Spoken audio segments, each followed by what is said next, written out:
نکاح اصل میں ایجاب اور قبول کا نام ہے۔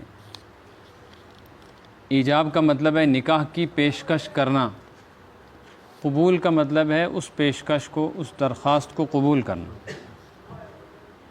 ہمارے علاقے میں رائج طریقہ یہ ہے کہ یہاں لڑکی کی طرف سے پیشکش ہوتی ہے اور لڑکا کہتا ہے میں نے قبول کیا۔ بعض علاقوں میں لڑکے کی طرف سے پیشکش ہوتی ہے، لڑکی کی طرف سے قبول ہوتا ہے کہ میں نے قبول کیا۔ دونوں طریقے جائز ہیں۔ پھر نکاح کی 3 صورتیں ہیں۔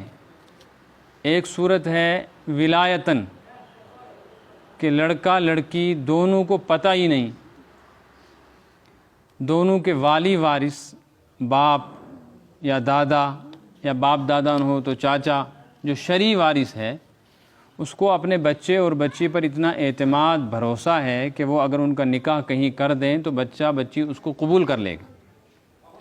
تو لڑکے کی طرف سے اس کا والی وارث، لڑکی کی طرف سے اس کا والی وارث مل کر ایجاب و قبول کر لیتے ہیں۔ بعد میں بچے بچی کو پتہ چلتا ہے اور وہ اس کو تسلیم کرتے ہیں۔ اس کو کہتے ہیں ولایتاً نکاح۔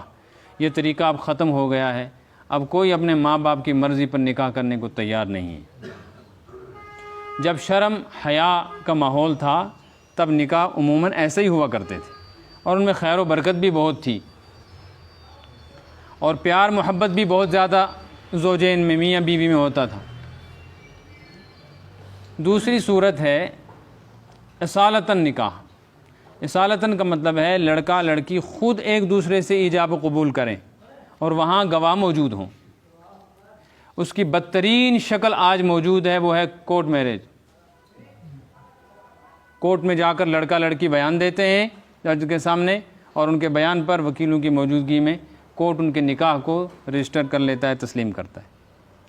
یہ اس ایجاب و قبول کی بدترین موجودہ رائج شکل ہے۔ ہر طرح کی خیر سے، ہر طرح کی برکت سے محروم نکاح ہے، اور اس کا انجام فساد، طلاق، جھگڑے، لڑائی اور بے عزتی رسوائی کے سوا کچھ بھی نہیں۔ 99% سے زیادہ نکاح، چاہے وہ مسلم معاشرہ ہو یا غیر مسلم سوسائٹی ہو، اس میں جو خود کیے ہوئی شادیاں ہیں لڑکے لڑکے کی، جس میں والدین کی کوئی رضامندی نہیں، ان کا کوئی عمل دخل نہیں، تو وہ نکاح ناکام ہو گئے۔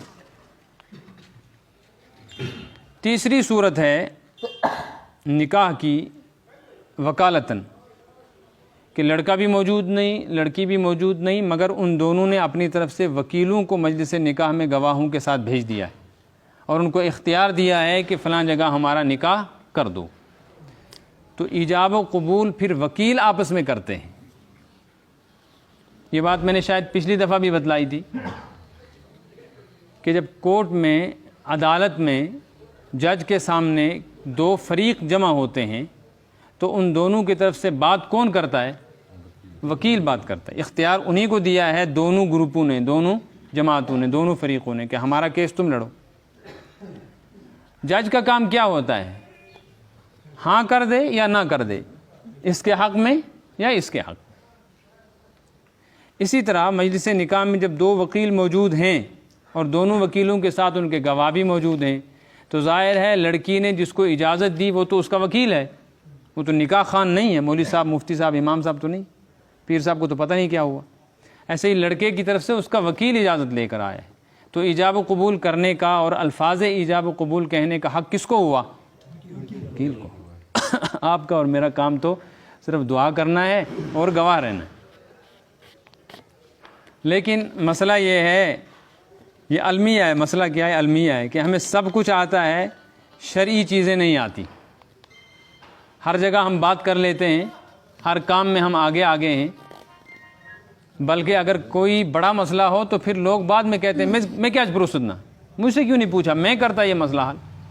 لیکن جب ایسے موقع آ جاتے ہیں تو پھر اس وقت ہم کہہ نہیں سکتے وہ الفاظ۔ ایک تو یہ۔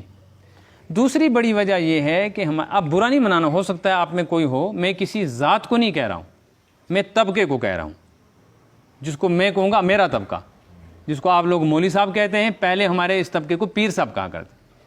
ہمارے پیر صاحبان جو پہلے ہوتے تھے، اللہ تعالیٰ ان کو جزائے خیر دے، ان کے پاس جتنا دین تھا تھوڑا یا زیادہ انہوں نے اسی کو سنبھالا، ہم تک پہنچا. لیکن حقیقت یہ ہے کہ ان کے پاس علم نہیں تھا. علم نہیں تھا. کچھ چیزیں تھیں جن کو انہوں نے علم سمجھ لیا تھا، ان میں کچھ صحیح بھی تھا کچھ غلط بھی تھا. اب علم کی روشنی ہے، اب علم سامنے آ گیا ہے، تو اب پتہ چل رہا ہے کہاں صحیح ہے کہاں غلط ہے. تو ہمارے پیر صاحبان نے نکاح کے موقع پر ایجاب و قبول کے لیے کچھ الفاظ اتنے لمبے تیار کر کے رکھے تھے. وہ ایک اتنی بڑی عبارت پڑھتے تھے، خدا کے حکم سے نبی پاک صلی اللہ علیہ وسلم کے طریقے پر فرشتوں کے گواہ رکھ کر، پتہ نہیں کیا کیا وہ لمبا تھا. نکاح کرتا ہوں فلاں کا فلاں کے ساتھ، کرتا قبول کرتا قبول کرتا قبول، 3 دفعہ کہتے تھے. پھر کلمہ پڑھایا جاتا. وہ الفاظ اتنے لمبے چوڑے، چونکہ اس زمانے میں فارسی تھی نا، تو اس میں فارسی کے الفاظ بھی ہیں، کچھ عربی کے الفاظ بھی ہیں، کچھ کشمیری بھی ہے، کچھ اردو بھی، مخلوط ہے، ملے جلے الفاظ ہیں. اب وہ ایک پیج کی ایک صفحے کی عبارت ہے، ان کو تو ہر جگہ وہی پڑھنی تھی. ایک دفعہ یاد کر لی تو ہو گئی. وکیل کو کہاں یاد ہوگی اتنی بڑی عبارت؟ تو وہ ڈرتا تھا بیگ نہیں کرے، پیر صاحب کرتے پا نہیں. اسی لیے پیر نہیں ہے تو نکاح بھی نہیں ہے نا مسئلہ. ایسے ہی جب خدا نہ خواستہ کسی کا انتقال ہو جائے تو اس کے لیے دعائے مغفرت جو کی جاتی ہے اس پہ لمبے الفاظ تھے. یہ جو تلاوت کی گئی اس کا ثواب فلاں کو، اس کے ذریعے میں فلاں کو، اس کے وسیلے سے فلاں کو، پھر فلاں کو، پھر بے ثواب تکبیرات اللہ اکبر اللہ اکبر. یہ اتنی لمبی عبارت تھی کہ ہمت ہی نہیں ہوتی تھی کسی کی دعا کرنے کی. سوچتے تھے یہ کام تو مولوی صاحب کا ہے، پیر صاحب، وہ نہیں ہوگا تو دعا بھی نہیں ہوگی، دعا نہیں ہوگی تو مغفرت بھی. لیکن اب علم سامنے آ گیا. اتنا آسان کام ہے کہ کوئی بھی آدمی کر سکتا ہے. لیکن بہرحال مولوی صاحب پیر صاحب کو بلانا، آپ چھوڑنا نہیں، ان کو بلانا. لیکن یہ آسان کام ہے. ایک مرتبہ ایجاب و قبول کرنا ہے بس. ایک مرتبہ کی ایجاب و قبول میں اتنے زور سے ایجاب و قبول ہو جائے کہ آس پاس والے سن لیں. سب کا سننا ضروری نہیں ہے، بلکہ ان کے جو گواہ ساتھ ہیں وہ سن لیں تو نکاح ہو جاتا ہے. اور نکاح میں یہی کہنا ہے، جیسے کہہ دو کہ مثلا آپ کا کیا نام ہے؟ عبدالاحد شیخ صاحب نے اب فیاض احمد نہیں حاجی غلام محمد ملک صاحب شہلال کی بیٹی نیلوفر کا نکاح 35,000 روپے کے بدلے میں فیاض احمد صاحب ولد غلام محی الدین صاحب سڈل کے ساتھ کر دیا. یہ کہتے ہیں میں نے قبول کیا. بس ایک دفعہ اتنا کہنے سے نکاح ہو جاتا ہے. بہت آسان ہے کہ نہیں؟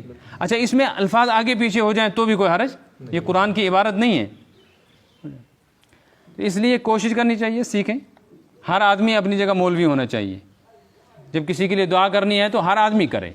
دیکھیے آپ ٹینٹوں میں کیا ہوتا ہے کہ لوگ بیٹھے ہوئے ہیں، آ کر جماعت بیٹھ جاتی ہے، وہ انتظار کرتے رہتے ہیں کہ کوئی داڑھی والا آئے. آیا نہ تو ایسے کرتے ہیں سب، یعنی ہم کو فارغ کر. جب تک وہ ہاتھ نہیں اٹھائے گا یہ سمجھتے ہیں اس وقت تک ہماری گاڑی بند. گاڑی تو تبھی نکلے گی جب یہ سائرن بجائے گا. تو بہت آسان ہے. جب آپ کسی جگہ جائیں اور دعا کرنی ہو، اگر آپ کو لمبے چوڑے الفاظ نہیں آتے ایسے کرو، دل میں کو یا اللہ اس کی مغفرت برحمتک، اتنا تو آتا ہے نا، بس اتنا ہے. تو داڑھی والے کا کام بھی ہے، بغیر داڑھی والے کا کام بھی ہے. ٹوپی ہو یا نہ ہو، پینٹ ہو کہ قمیض پاجامہ ہو، یہ دعا سب کو کرنی ہے، یہ سب کو سیکھنی ہے. ربنا آتنا ربنا ظلمنا، یہ تو سب کو یاد ہے نا. تو کسی کے لیے دعائے مغفرت کرنی ہو اس کے لیے الفاظ کی کوئی پابندی نہیں کہ یہی دعا کرنی ہے، نہیں ایسا کچھ نہیں. جو چاہے کرو، کشمیری میں کرو، خدا کریم اس مغفرت، بس بخشش گناہ، یہ ہو گئی دعا ہے نا. اس لیے اب آپ بتائیں کہ آپ دونوں ایجاب و قبول کریں گے یا آپ کی طرف سے میں ایجاب و قبول کے الفاظ کہلاؤں؟ میں بسم اللہ الرحمن الرحیم الحمد للہ رب العالمین الصلاة والسلام علی سیدنا و مولانا محمد النبی الرحمت خیر البریہ علیہ التحیۃ والتسلیم. اما بعد فاعوذ باللہ من الشیطان الرجیم بسم اللہ الرحمن الرحیم. یا ایھا الناس اتقوا ربکم الذی خلقکم من نفس واحدہ وخلق منها زوجها وبث منهما رجالا كثيرا ونساء واتقوا الله الذي تساءلون به والارحام ان الله كان عليكم رقيبا. يا ايها الذين امنوا اتقوا الله حق تقاته ولا تموتن الا وانتم مسلمون. يا ايها الذين امنوا اتقوا الله وقولوا قولا سديدا يصلح لكم اعمالكم ويغفر لكم ذنوبكم ومن يطع الله ورسوله فقد فاز فوزا عظيما. وقال الله تبارك وتعالى وأنكحوا الأيام منكم والصالحين من عبادكم وإمائكم إن يكونوا فقراء يغنيهم الله من فضله. وقال النبي صلى الله عليه وسلم يا معشر الشباب من استطاع منكم الباءة فليتزوج فإنه أغض للبصر وأحسن للفرج ومن لم يستطيع فعليه بالصوم فإنه له وجاء. وقال النبي صلى الله عليه وسلم النكاح من سنتي. وقال عليه الصلاة والسلام فمن رغب عن سنتي فليس مني. وكما قال النبي صلى الله عليه وسلم سبحان ربك رب العزة عما يصفون وسلام على المرسلين والحمد لله رب العالمين. نیلوفر شمع دختر حاجی غلام محمد ملک صاحب شہلال نے آپ کو اپنے نکاح کا وکیل 35,000 روپے مہر کے عوض کیا ہے اور اجازت دی ہے کہ فیاض احمد ولد غلام محی الدین وار ساکن سڈل کے ساتھ ان کا نکاح کیا جائے.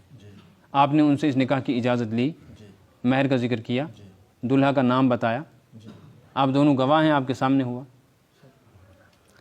آپ نے اپنی موکلہ نیلوفر شمع دختر حاجی غلام محمد ملک صاحب ساکن شہلال کا 35,000 روپے مہر کے عوض فیاض احمد ولد غلام محی الدین وار صاحب ساکن سڈل سے نکاح کر دیا.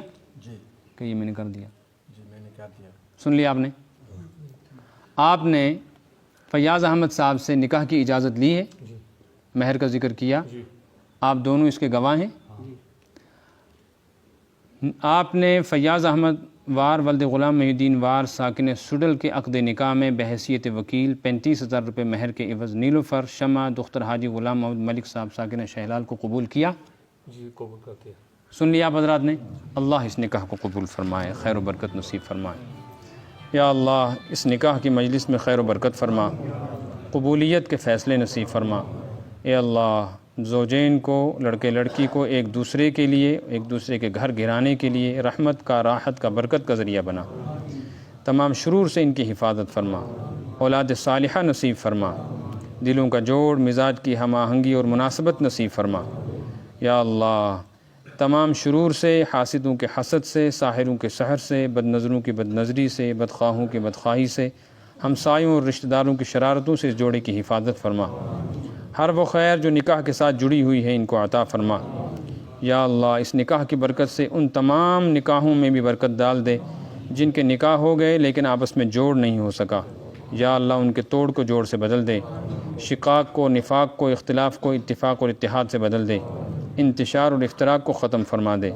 جن بچوں اور بچیوں کا ابھی تک نکاح نہیں ہو سکا اور ان کی عمریں گزرتی جا رہی ہیں, چاہے مالی تنگی کی وجہ سے یا مناسب رشتہ نہ ملنے کی وجہ سے نکاح نہیں ہو پایا, یا اللہ تو اس نکاح کی برکت سے ان کے نکاحوں کا انتظام فرما.